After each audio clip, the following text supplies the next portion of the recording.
Hey, this is David Owen. And this is Marian Cowagowan. And this is You Show Me Yours, a podcast where a married couple talks about the movies and television that they loved before the first date.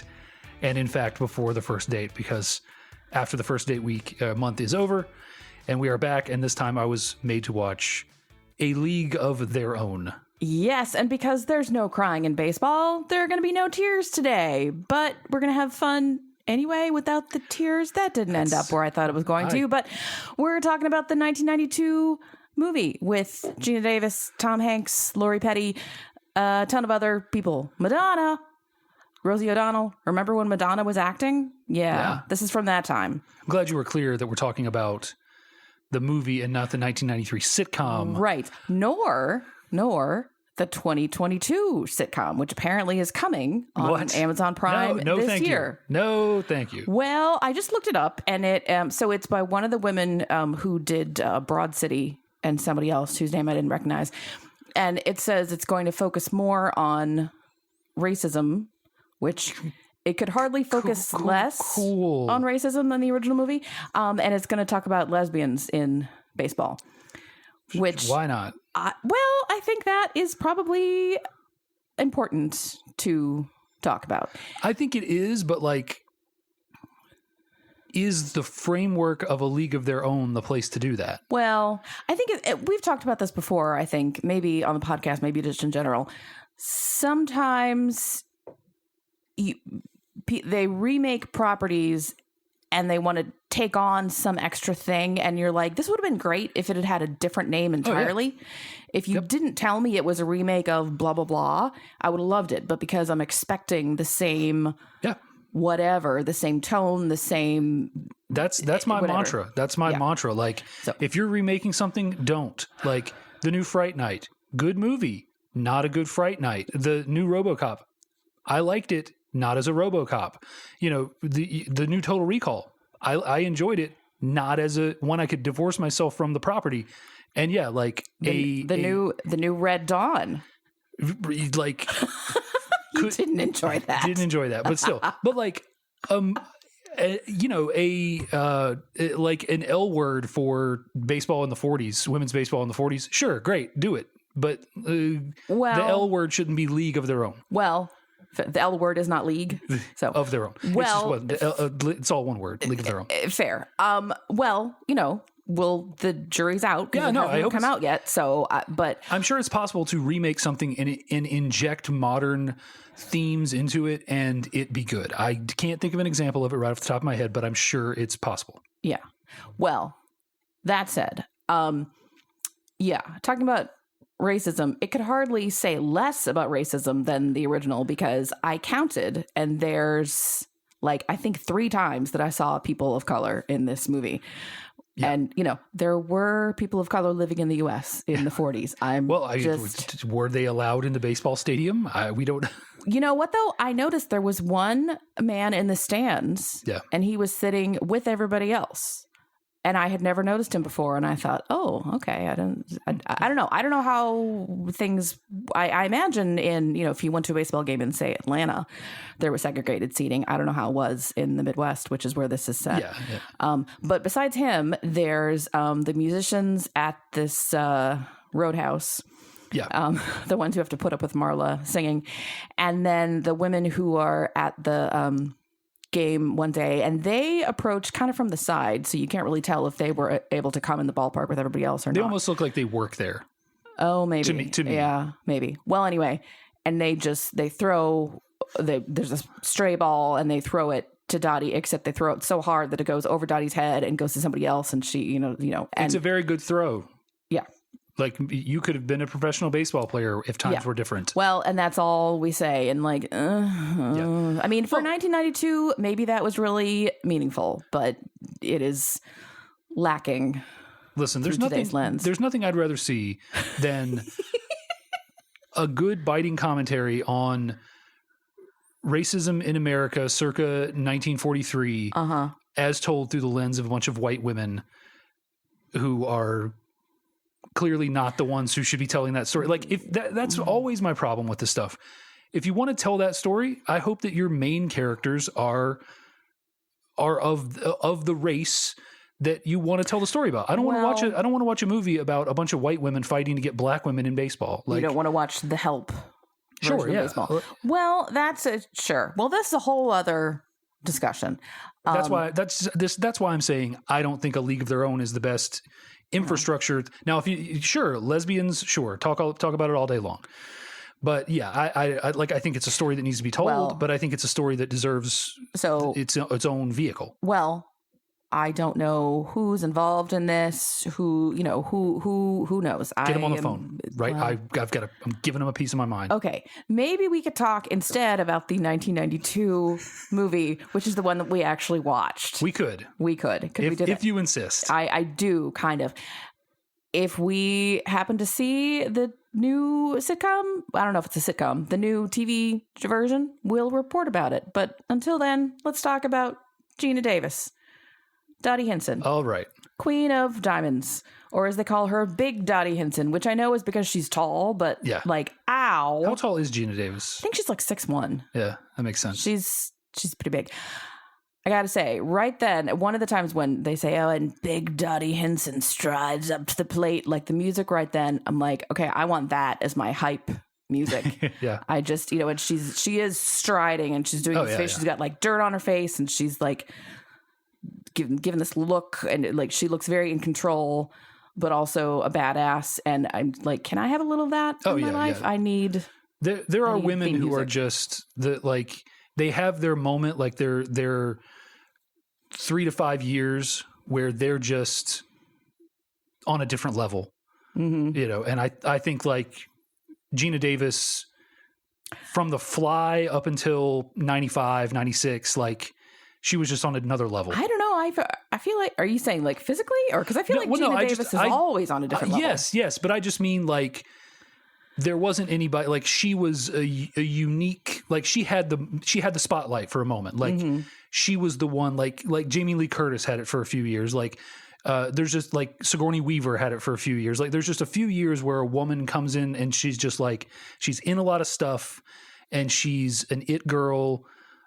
For like a few years, and for those few years, she's like the definition of beauty, and everybody's looking for the next Geena Davis. Like we want women with strong jaws and chins, and statuesque features, and every young actress that's getting parts is like getting parts because she looks like a young Geena Davis. And then she gets crow's feet, and she goes away, and we never see her again. As it should be.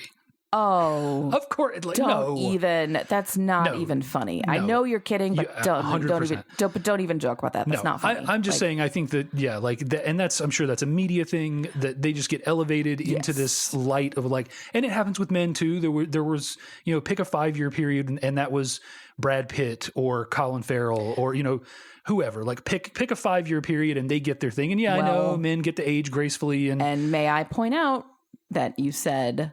Women 3 to 5 years, men 5 years. Men get longer to do their thing than women do. For me, I don't think it's me personally. Yeah, like I don't think there's an expiration like modern day Laura Dern. Yes, please. Like there are women that unfairly that are just about beauty and that fades, and they're women like Geena Davis and some of the others I named like. Yeah, they should have the spotlight way more than 5 years. But I just mean like there's just this cycle where Hollywood picks the next it woman. Yeah. And everything seems like a derivative of that. I don't especially care about that because we're talking about this movie. But that theme is sort of echoed in the movie because 100%. These women, they keep calling them girls. I assume they're all over 18 to 25-ish. Yeah. They're brought there and they're chosen for these teams because they can play. And then they're told, but you have to look pretty too. And they get these beauty lessons and their hair and makeup are scrutinized. And poor Marla Hooch is nearly not chosen for the team, even though she's, from what we're shown, amazing. Yeah. Because she's, quote, not pretty. I think she's fine looking. She's not. Later when they give her some makeup and they curl her hair and stuff, she's quite attractive. The first time we see her, she's just kind of homely, but she's not hideous. But there's oh my God, a lot of night games for this one. And they the TV cameras won't show her up close, and I'm just like, it's gross. It's the, what's the one with Rachel Lee Cook? Like, look, the overalls, the glasses, it didn't take that much to make over Marla. Like, but they're doing all the things that you're supposed to do, like messy hair, not styled, bad posture, no confidence in a center part, which by the way, Gen Z says everyone looks good with the center part. This is like exhibit 426. Not everybody does. There are 1,000 videos on TikTok proving that wrong. Yeah. Can I just, though, the part with Marla, like her dad breaks my heart. Like he says something like, I didn't raise her right, or I raised her wrong, or I messed up raising her. And I'm like, you didn't. You raised a girl who is good at something and is brave enough to leave you. Like maybe is sad about it, but and then she falls in love and apparently has a good marriage. Like how is that? And I'm so mad at any society that, and I know it's a movie, but it makes him think he messed up because she's not at that point in time physically attractive. Yeah. Oh, well, I bet there were a lot of single male parents that felt that same way. Oh yeah, that's just a trope. Like I raised her like I would a boy. Well, but also 90% of it is the same to raise a good person. Yeah, you have different talks around 13, but there's a fair amount that's different if you want them to conform to what society expects of a woman, and I think that's the part that he's lamenting falling down on or whatever. Well, but he breaks my heart, and she does, and she's like I can't leave you. Who's going to take care of you? And then he says, nothing's going to happen here. You got to go. Which you hear that theme from Kit and from May. A little bit from Doris, and they're all like they're plucked from their hometowns, and this is how something happens to them. Yeah, I mean that was the song of small town everywhere USA in the 40s and 50s and 60s and beyond. Like like the little town I came from that went to high school with and stuff. Nothing was going to happen there. I mean, granted, we were 20 minutes from some of the top 5 largest cities in the state, but nothing was going to happen in my town. Like the people that stayed there worked in factories and became farmers, and nothing was going to happen in my town either. Right. Well, and this whole idea of, you got to leave here, you got to go where something's going to happen. I mean, you could have that conversation about kids going to college, kids joining the military, kids going to Hollywood to try to be a star. Like, it's not specific to baseball. It's not specific to the 40s either. No. But this whole idea of, particularly all these young women who are, they maybe college was not in their future, and at that time, none of these other options were, but this was, and I'm so happy that they had it. And yeah. I said no crying in baseball. No crying in baseball. Even Marla Hooch gets to go make something of herself. Yeah. Well, I think there's a lot to unpack with this movie. Yeah. Like if you wanna, but yeah. I always wanna. Okay. Well, unpack some more. Yeah. Well, because I'm just looking at my list. Okay. Can I just thank God that Tom Hanks plays Jimmy Dugan? Because if anyone else played him, he would be so disgusting. Tom Hanks makes every character that he plays a better person. Imagine if John Lovitz had played Jimmy Dugan. He couldn't have. He would be he would be the villain, start to finish. It's only because of Tom Hanks that you feel any affection for him. And I think it's only because of that you believe any self-improvement that he has. Sure. I mean, I think there are a lot of actors that could pull it off, but Tom Hanks pulls it off in a unique way. Yeah.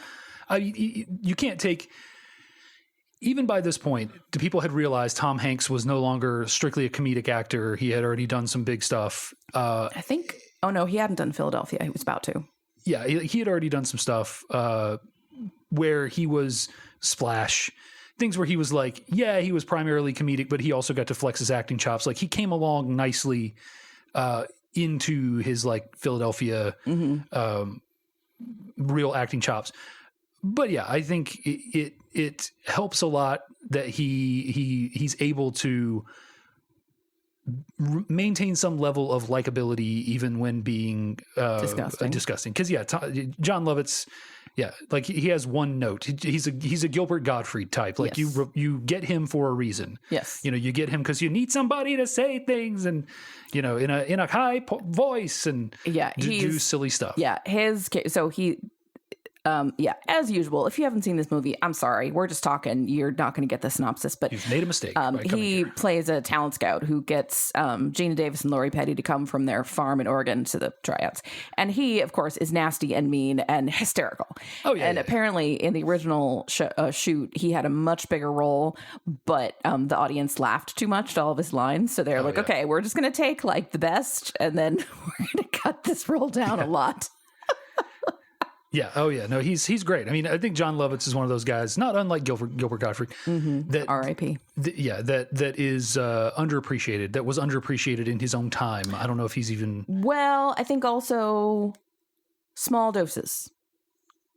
Like, for example, if John Lovitz had played Jimmy Dugan, not only would that character have been vile, but it would have been way too much John Lovitz. Yeah. But you need him in a comedy set on a cruise ship to be like the cruise director or something, just like, or the captain who is absent-minded and always going around, doing silly stuff. Like he just needs the structure of a movie where every 5 to 10 minutes he gets like 2 minutes to do a bit, and then he disappears into the background for another 10 minutes. Yeah.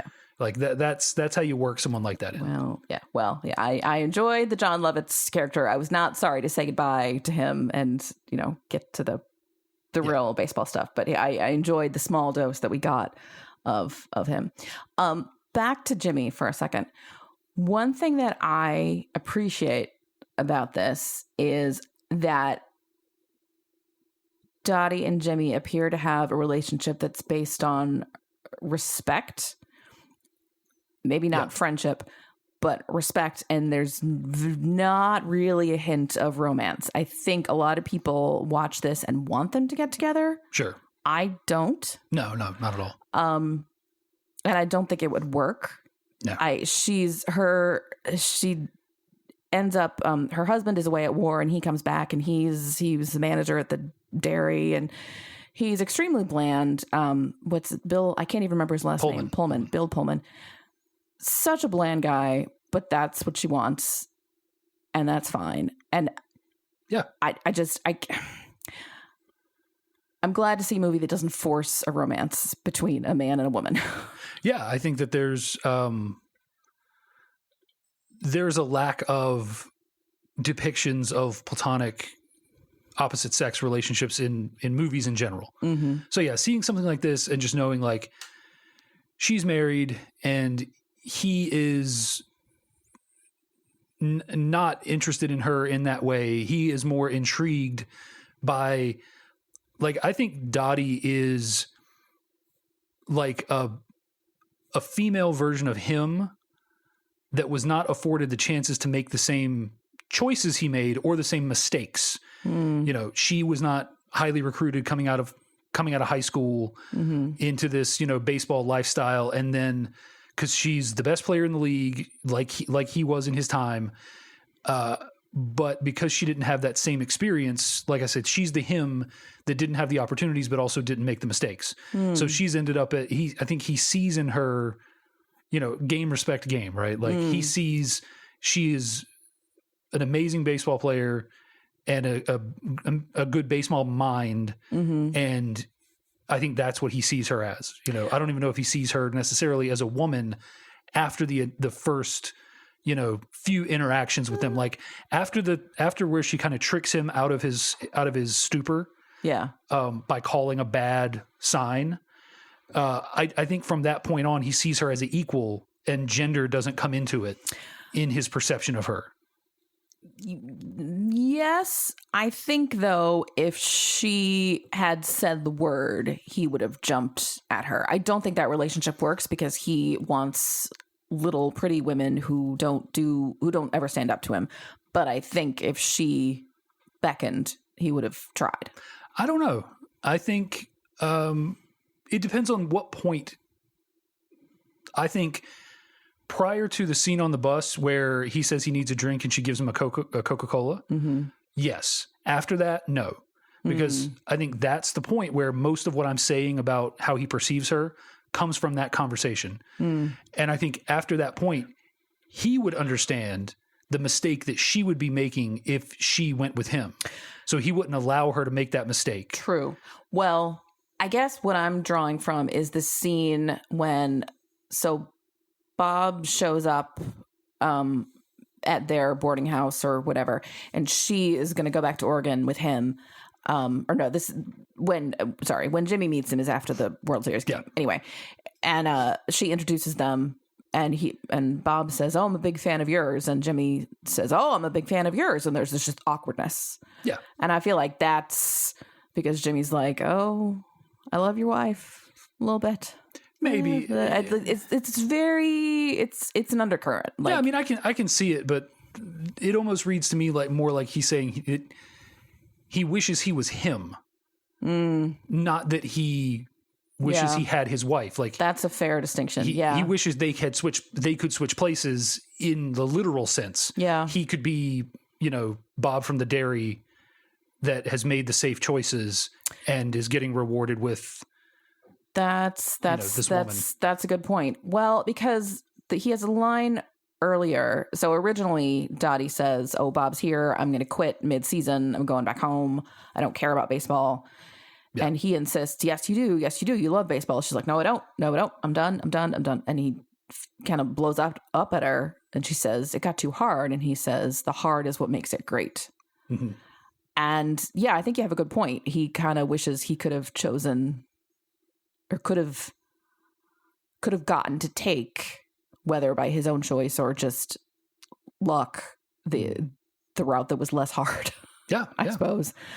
Well, because in that he's also talking about the passion in it. That he couldn't turn away from baseball if he wanted to, so he knows that she can't either. And in the end, he's right about it to a certain extent. Now, if you go to the extended universe, into the sitcom canon, apparently Dottie just comes right back and plays the next season. Oh, does she? Oh, see, I don't know how it is, but she's still she's the primary star of that show. So I didn't see that. I don't know unless they're retelling the first season. I don't know. I know nothing about it, but I'd like to think that she does what she says and she goes home and it's just like in the movie ending where she only played one season. Yeah. Well, I think, because when people say, "Oh, you're not going to play anymore," she says, "No, I want kids." Yeah. Not, "No, I got it out of my system. I don't want to do it." Not, "No, I really want to do XYZ at home." Like, something like, "Oh, I really want to work at the dairy." Yeah. Or, "Bob needs me to support him doing this." It's just, "I want kids." And it seems to me it's that question that, women get posed all the time. Men rarely do, because men don't have to make a choice. Do you want the career that makes you happy, or do you want a family? And you're not going to get both. Yeah. Like, in a way she did, but she had to give up baseball to have the kids. And now, as Kit says to her at some point, "You have plenty of time to have kids." Yeah. But she doesn't see it that way. And it's, I don't know, she seems to know what she wants. And I suppose, after your husband's been away at war and was wounded and came home, like, you're not going to waste any time with him. So yeah. I can't fault anybody for making that choice. But it seems to me reminiscent of the choices that a lot of women have to make. Like, I want to do this big, exciting thing, but it would mean I can't do this domestic thing. And so I got to choose.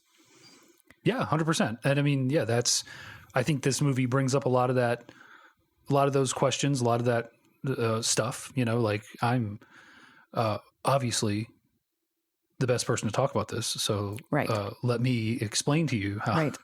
I'm interested actually to hear more of your thoughts on it, because it's something that you've gone through to a certain extent. And it's something that a lot of women throughout history, if not all women throughout history, have faced down at some point. And yeah, it's not something that I don't know. No one ever posed me that question, though in our relationship dynamic, I was willing to become the stay-at-home dad if that was what was needed, but that still doesn't. It still requires a sacrifice of you just to have the kid. Well, even if I'm willing to be the one that ultimately sacrifices a career for it. Well, I think at the point that you would have been the stay-at-home parent in our calculus, your career wasn't.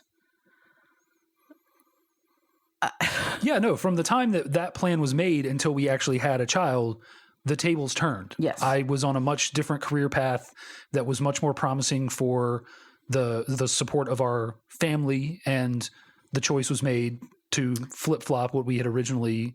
Well, and also not just a matter of income, but you had much more of what I would call a career when our child was born. Sure. Than when we met or when we got married, or there's if you talk about a career versus a job, Yeah. I don't know. I don't feel like I ever really had to choose quite so bluntly between my family goals and my career goals. Maybe I did and just didn't even, it was so internalized that I didn't realize it. And part of it is just my career adapts itself pretty easily to having a family. And, I was able to freelance when I was at home with our kid. I don't know. That doesn't resonate with me personally, but I see it when it happens for other women. Yeah. So I do think, though, another, theme through this about the idea of women and work is you see when Walter Harvey, who is a thinly veiled version of William Wrigley, who is behind Wrigley Gum and is a big deal in Chicago, and that's who Wrigley Field is named after. There's this great line about Harvey bars, chocolate, we give them to the cows when they're constipated. Yeah. And they say that to the talent scout, and he's like, yep, that's the one. Like everybody, yeah. Know it. Yeah. That's the ones. Yeah. So they've started this girls baseball league because a lot of the male ball players are going to war, which I can't even imagine. Like now, can you imagine somebody walking away from a baseball or football contract to go, and I mean, like right now there's not an active conflict, but even in 2003. Yeah. Can you imagine that happening? I can't imagine anyone putting duty to their country that much above their career. Anyone who's rich. Yeah. I think these guys, first of all, they felt a level of patriotism that we can't necessarily measure, something that in our lifetime has only been touched by post 9/11. Yeah. They felt a level of patriotism that was just off the charts. And they weren't rich men by any means. Most baseball players at that time would have had off-season employment. So, it wasn't a huge, like your Lou Gehrig's of the world. No. But most of them would have had some. Well, they're talking about DiMaggio. Yeah, DiMaggio, like these guys would have been stars. And not unlike Elvis, like they would have been well taken care of. Well, it was more like true. a USO tour. It's true for them, honestly. But the guy, the chump second string, third baseman, he was definitely going into the trenches. Yeah. But DiMaggio was okay. That's a good point. Doing he was not parachuting. He was into doing France. The pageant wave from the back of a Jeep. As they selling delivered war bonds. Yeah. Okay, that's fair. But like I can't imagine anyone doing that. Now, by any means, leaving behind millions of dollars. I just can't imagine that at all. Not only because they wouldn't leave the money, but I don't think they would have that drive and patriotism, especially not on the level, because in the 40s, if you were a man who seemed able-bodied and weren't at war, like you got the side eye everywhere you went. Yeah. Why aren't you fighting? What's going on? What's wrong with you? Are you chicken? Yeah. Yeah.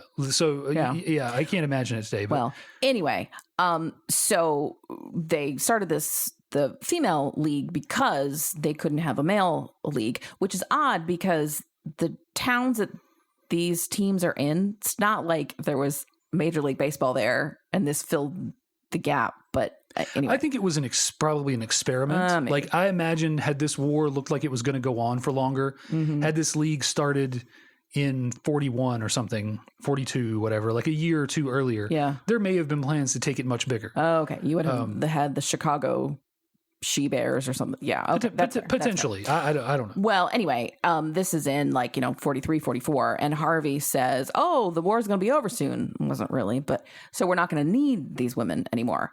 And Ira Lowenstein, played by David Strathairn.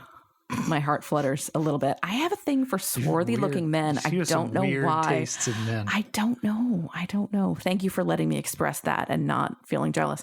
Who is kind of like managing the league. And he says, what are you going to do?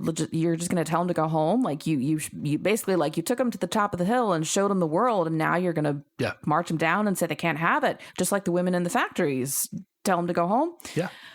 And Harvey says, well, do you want to tell the boys who came back from war that they can't work? Which is a fair point. Well, more precisely, he says, do you want to put them in the kitchen? Well, yeah, God forbid. Yeah. But that's what happened, is we sent women back home. And that's, I am not a historian or a feminist scholar, but in my recollection of it, that's why you had so many mothers in the 50s who were taking Mother's Little Helper all the time, because they had a taste of independence, and then they couldn't have it. And some of them made it work and some did not. Yeah, totally. I think it's it's horrible. Like, you gave them that, you showed them, first of all, you convinced them it was their duty to do it. Mm-hmm. They did it. They saw how the other half lives. And then a couple years later, you just said, okay, now back in the kitchen. Yeah. Now your duty is to make babies. Yeah, and I'm sure that there are plenty of historians or whatever who will spin it like, well, that was the vital structure of the American family. We needed those women back in the home in order to make things work, and the prosperity of the next 40 years depended on it. Well, we should point out, too, though, that the whole idea of women staying home and being homemakers and not employed outside the home is a very white construct. Oh, sure. So we talk about, the black women at the side of the baseball field. You suggested they were working at the ball field. Well, yeah, they weren't. They didn't go into the factories because they had their jobs already to do. So that's a very white phenomenon. Mother at home in the 50s. Affluent white phenomenon.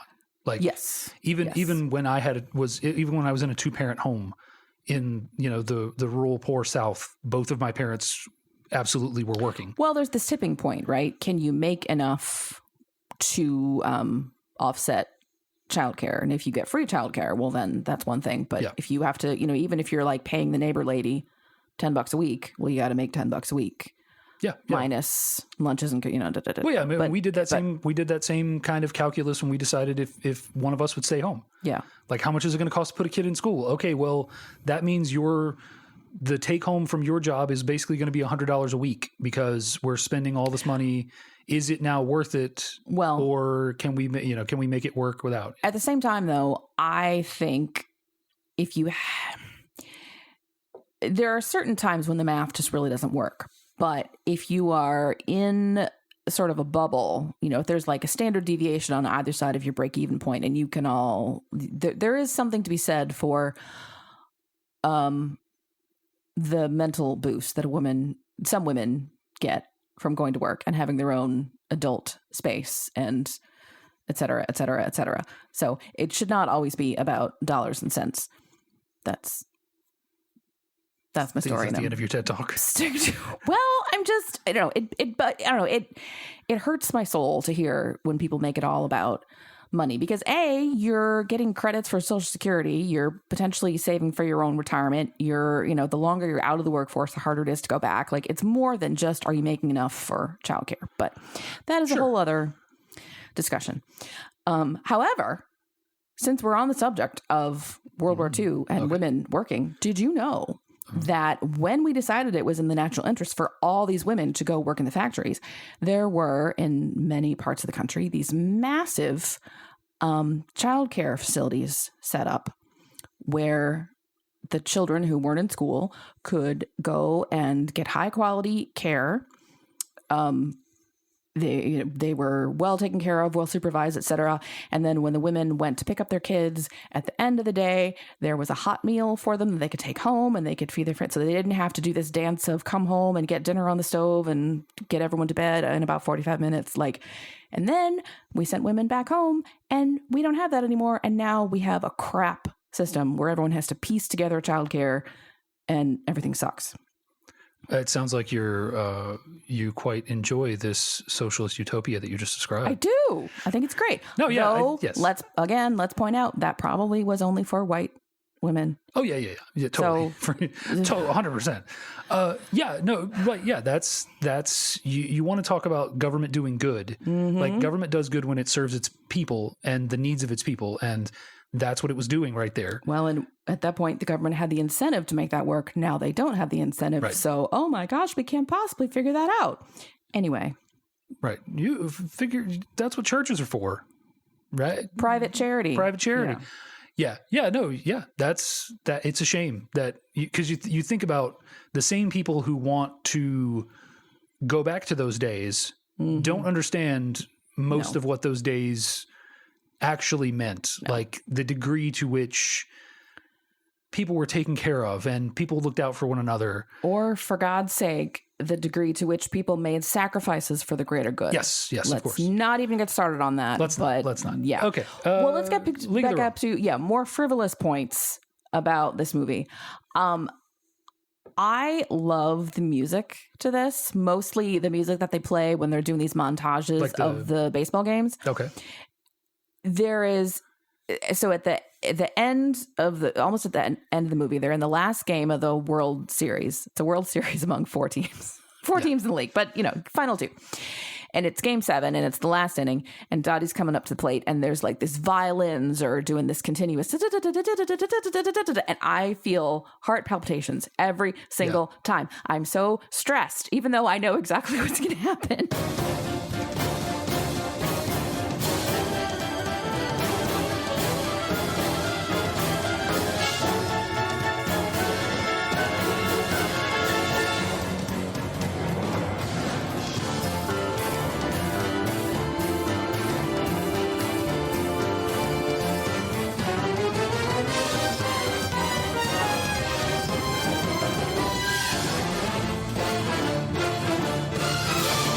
So the music, the soundtrack is very well done, I think. Yeah, the score. Yeah. Who did it?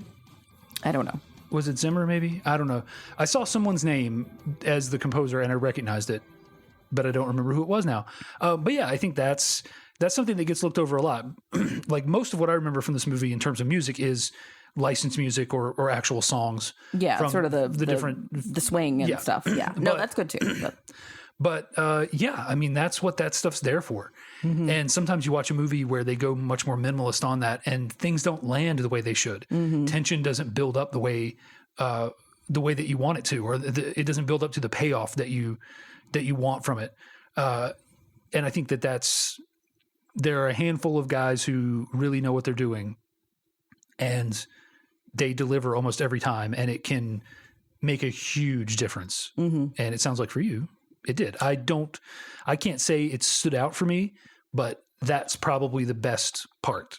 It's like really good visual effects. You don't notice that they did things like put the reflection of the space alien in the car window because it's supposed to be there. You only notice it when it's not there. Really good music, really good score is the same way. You don't recognize it when it's there. You just get through the scene and you felt the tension and you were there with the person taking the same emotional journey and you don't even realize that half of that was the sound manipulating you into it. There's so many, I mean, this year's Oscars, nobody remembers anything except for one thing. But there's so many things that parts that go into making a movie good that the average person does not recognize at all. So all those other awards that they give, makeup and sound and so much. I mean, best song is one thing, but is there an award for score? Yeah, there's got to be. There's got to be an award. There's best song and there's got to be score. Something like that. I mean, these guys have, all won awards. James Horner and Zimmer and all these. They've all won. All these. It's easy to say, oh, it's the actors that make a movie good, but there's a reason why there are movies that win Oscars where the acting was just crap or the story was stupid, but the effects were so good, and that's what are memorable. So yeah, stuff like that.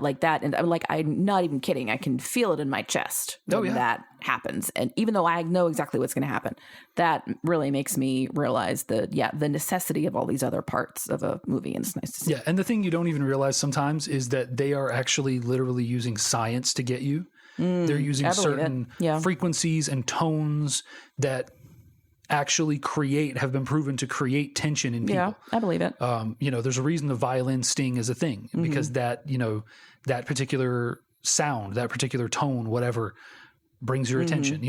Like all these things are, it's not just somebody putting notes on a page. There's so much more to it. There's thought that goes into it. Yeah. So much. Well, and we've talked before about, like costume design.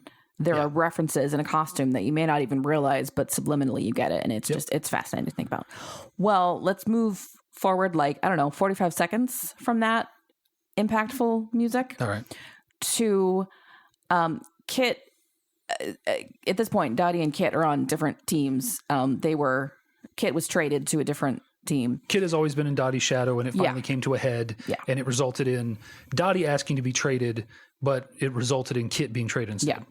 Yeah. And Kit is furious about this. And so Dottie is catching, and Kit is at bat, and she hits a home run.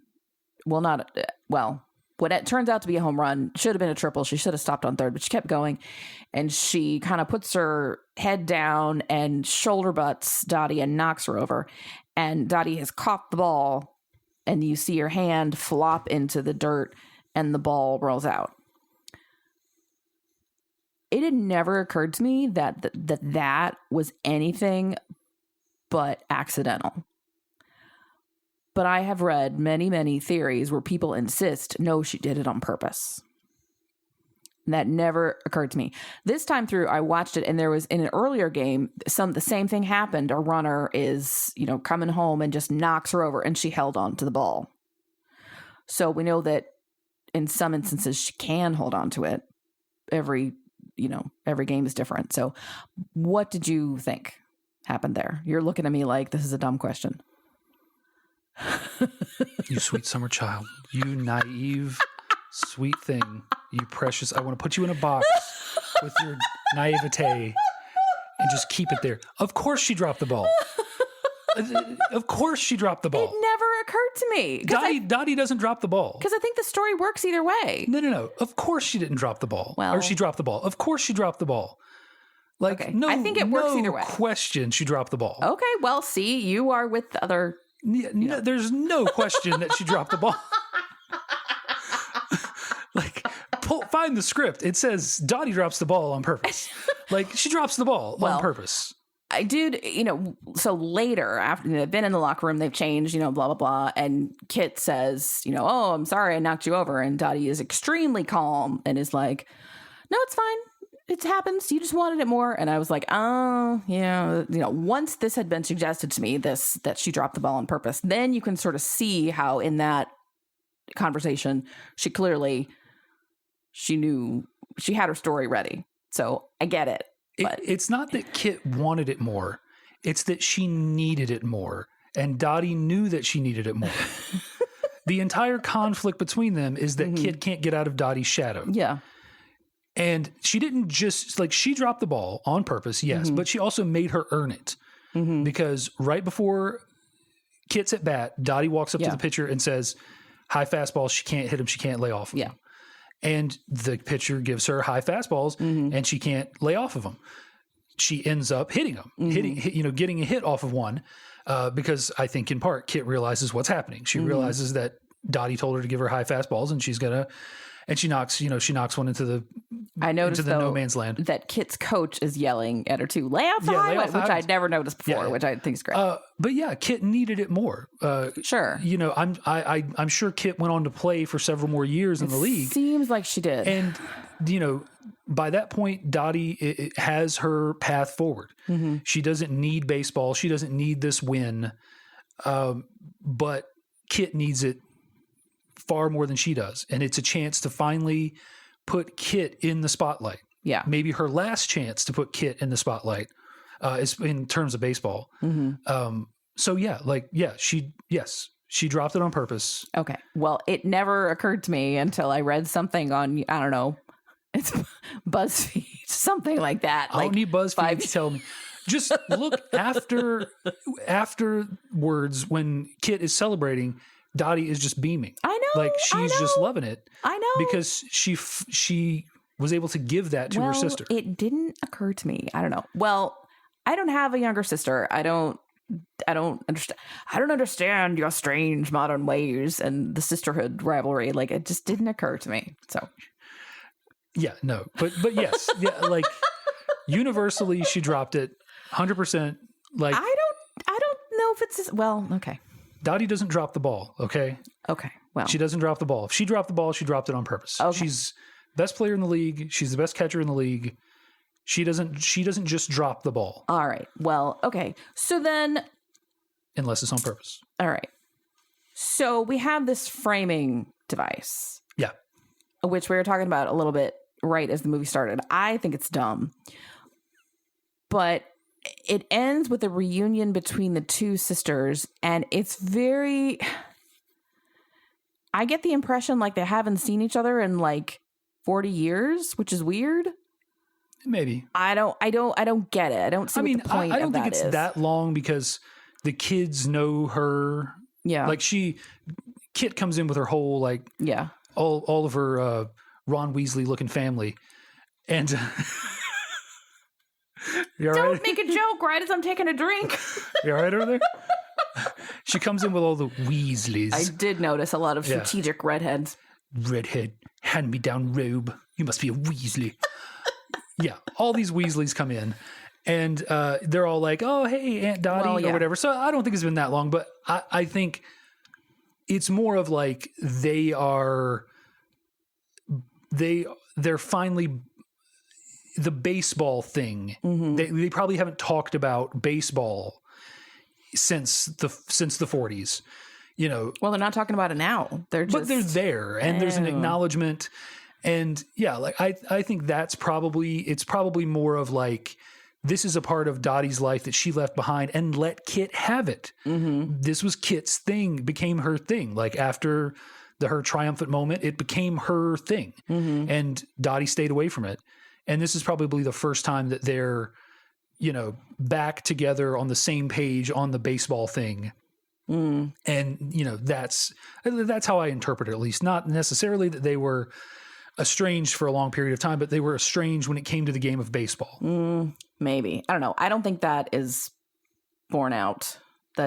Possible. Maybe but not. It's just, I don't know. I find the whole framing device just kind of annoying, and like I would just rather get the actual story. But. And I think sometimes you overestimate how much you need a framing device in a situation like this. Like if we just started the story in the 40s, what do we lose?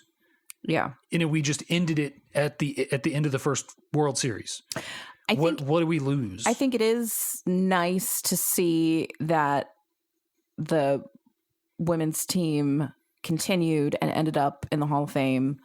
Apparently in real life, there was not this drama about we don't have any audience, we can't keep going. Like it was popular right from the start. So that wasn't that.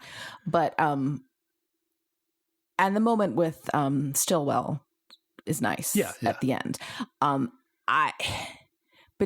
He says Stillwell is the child of one of the players who is like, I don't know, 4 or 5 and a complete brat. Yeah. But he has to come with them on games and he just, hijinks ensue.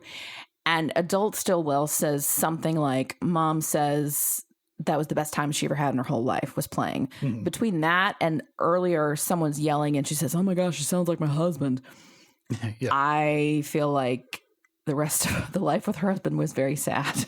Yes. And so again, baseball was her way out of that. Well, yeah. Well, the whole thing that she has to bring the kid because her husband's too busy reading the want ads. And I should just take him and shut up about it. Yes, okay, that's not a marriage I want to be part of. Not at all. No. There's a lot of shitty men that these women have. Like Doris's boyfriend. Right. He treats me bad. He's unemployed. He drinks, and what cracks me up though is she says like she didn't think she could get anybody better. In my experience, the guys who are real losers think that they deserve the prettiest girls. Right. So I don't understand. But well, that's why they treat the women that they do end up with, which are the only women they can get, as if the women should be thankful that they're even there. Well, because I could get the prettiest girl in the...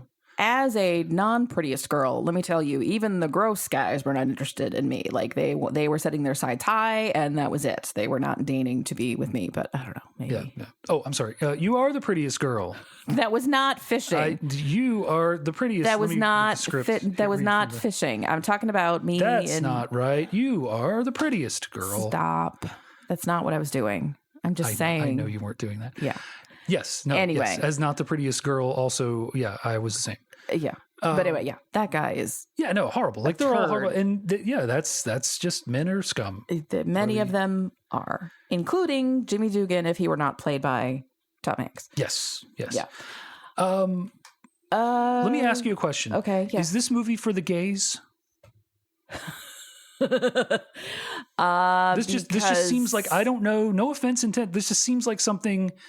Madonna's in it. Rosie O'Donnell's in it. I feel like Gina Davis is got to be admired by the gay community. I just feel like this is, and I mean, the reboot's going to feature lesbians. So like, well, I think something made for gay men versus gay women. Those are two different things. I don't know. It just feels like it would be. Feels like it would fit. It'd just be one of those things that just. I feel like it has the right cast of people in it that have at one time or another been icons. Speaking of cast, let me tell you two delightful might have beens that I discovered while browsing ye old IMDb.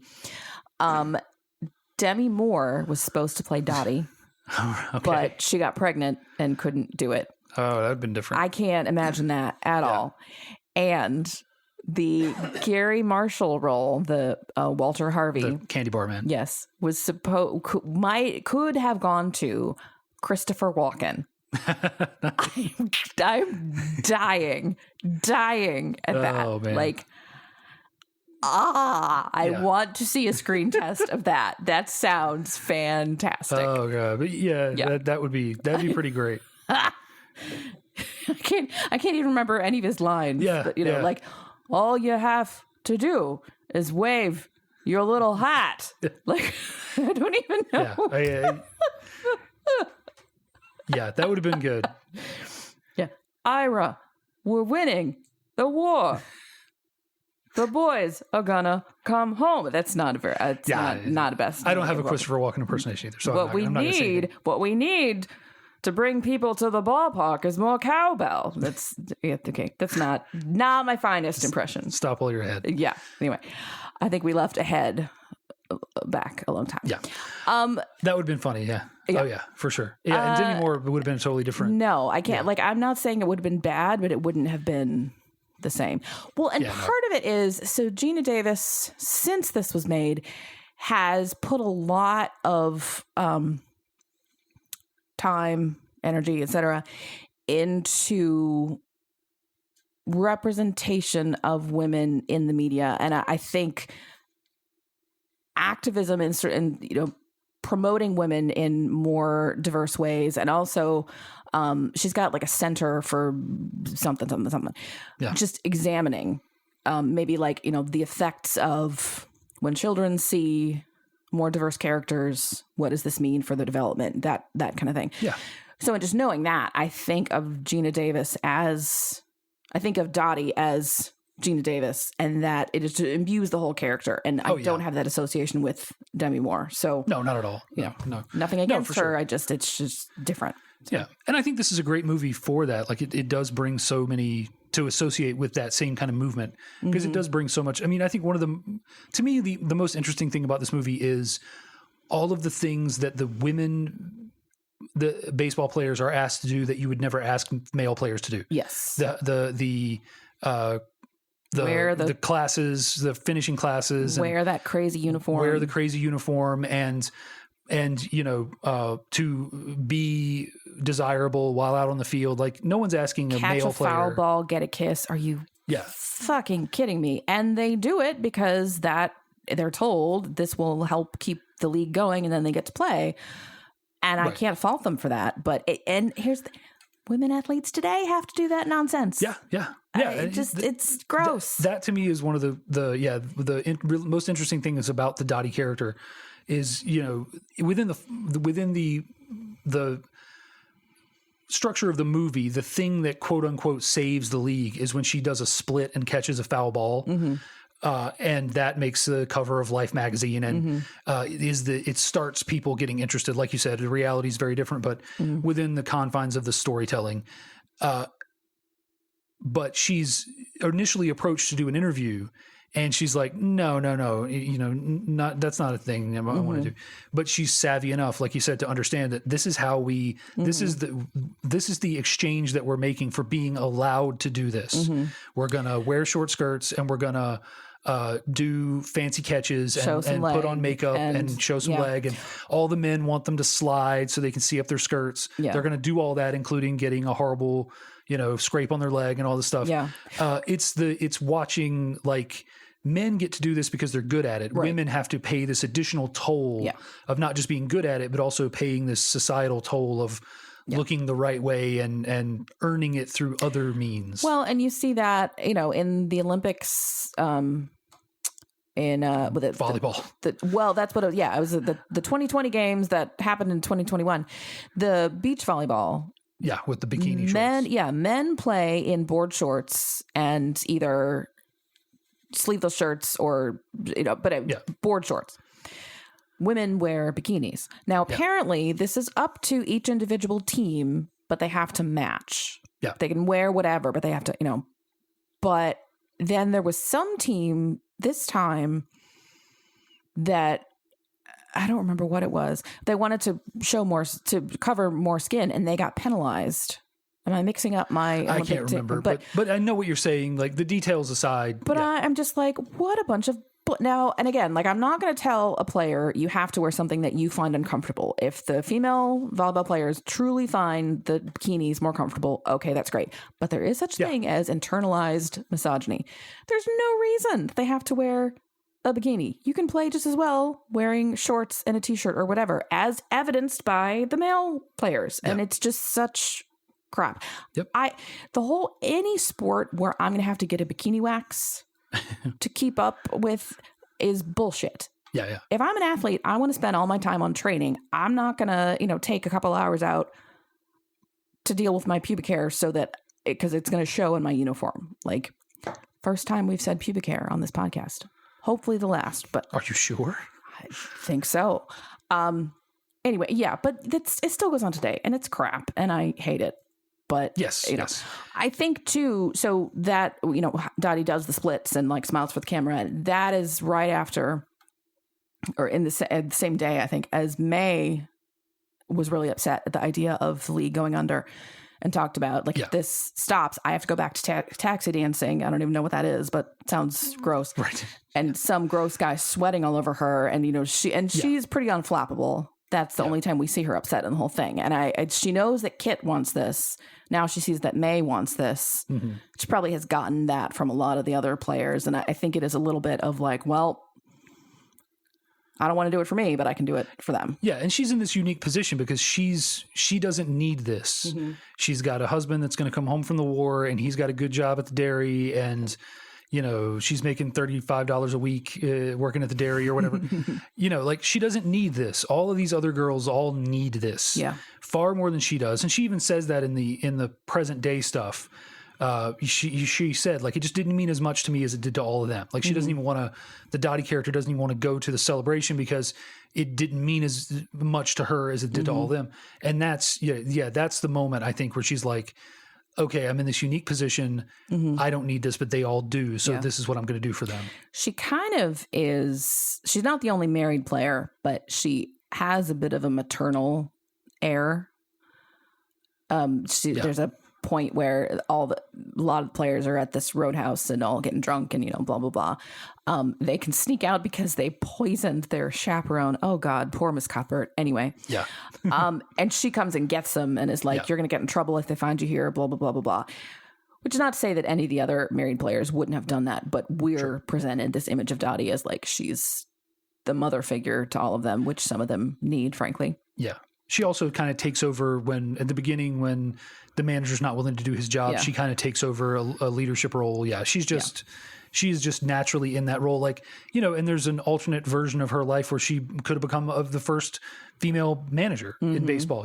She's just that good of a baseball mind. Yeah. That could have been, Dottie's multiverse contains many, many life paths. So, well, I feel like we have thoroughly chewed up everything in No Crying in Baseball. A League of Their Own. You said that. Yeah. That is such, I hear, not so much anymore, but I used to hear that quoted a lot. Yeah. Like, it's just a good line. And most people don't do it justice because it's not just the line, it's the delivery. Mm-hmm. There's no crying in baseball. Tom Hanks is just, he's all in on the line. I like the umpire, though, who comes over later. Perhaps you chastised her too vehemently. Yes. To think to her. Any of these girls as if they were your own mother. Yeah. Anyone tell you look like a penis with a hat? Yeah. But yeah. So that's League of Their Own. Yeah. So if you have not seen this, you should. Yeah, watch it. It's good. It's good for the kiddies. It's very good. And I am intrigued to see the new take on it. I want to know what Shonda Rhimes does with this. I'm excited. Shonda Rhimes. If it were Shonda Rhimes, yes, Dottie and Jimmy would get together. Who's dying first? Someone's going to have sex with a ghost. Yep. In a Shonda Rhimes version. When is it happening? Yeah. No, this Ghost of Babe Ruth. One of the. Ooh, no.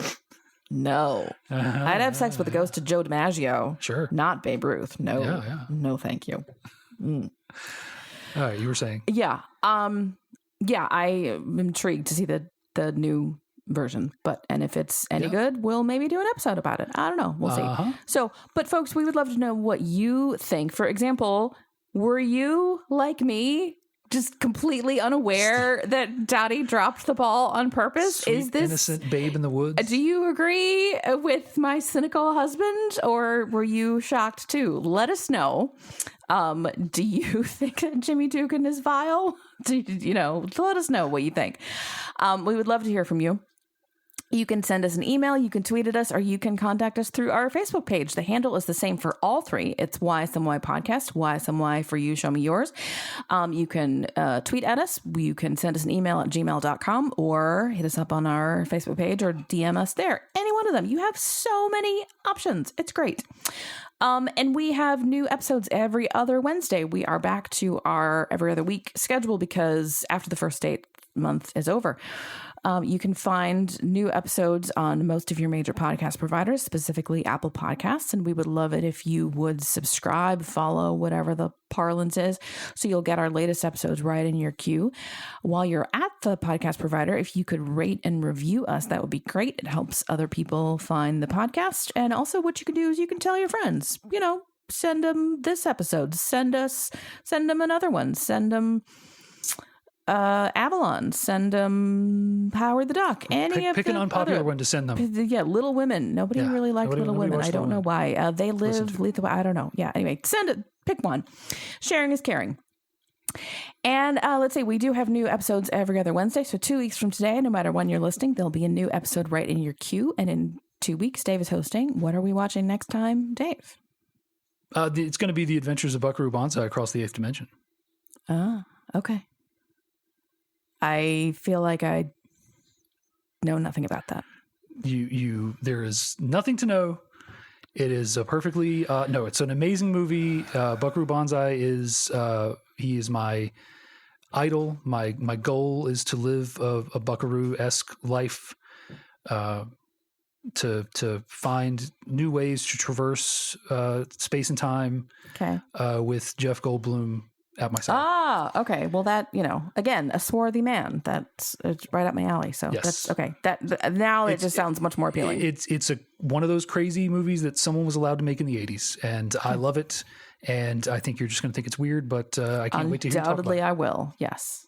Okay. Well, we will see you in 2 weeks with Buckaroo Banzai. In the meantime, this has been You Show Me Yours. Thanks for listening. Bye. Bye.